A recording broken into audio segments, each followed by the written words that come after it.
নমস্কার বন্ধুরা, আমি আচার্য শ্রী ত্রিলোকেশ ভারতী, অ্যাস্ট্রো বাস্তু কনসালটেন্ট।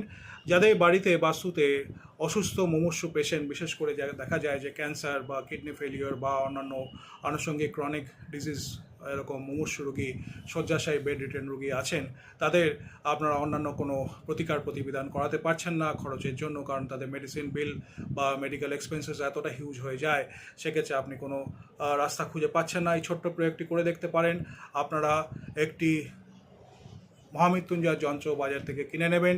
কিনে নিয়ে সেটিকে গোল্ডেন ফ্রেমে বাঁধিয়ে নিয়ে সেই পেশেন্টের নাম গোত্র সংকল্প করে অভিমন্ত্রিত করে সিদ্ধ করে আপনি আপনার যদি ঠাকুরঘর থাকে, সেই ঠাকুরঘর যদি উত্তর পূর্ব দিকে থাকে, উত্তর পূর্ব কোণ থেকে উত্তর দিকের মধ্যবর্তী জোনটাকে বলা হয় নর্থ ইস্ট জোন, সেখানে একটু দেয়ালে টাঙিয়ে সেটিকে ধূপ দ্বীপ প্রত্যেক দিন দুবেলা তার নাম করে আপনি দেখান।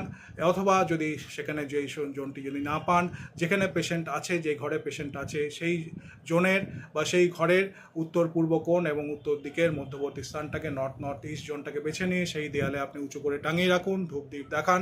আশা করা যায় সেই পেশেন্ট অনেকটাই কিছুদিন পর থেকে সুরাহা পাবে, উপশম পাবে, মেডিকেল এক্সপেন্সেস বিল কমবে, এটুকু আশা রাখতে পারেন। সকলে ভালো থাকবেন। জয় গুরু বামদেব, জয় মা তারা, নমস্কার।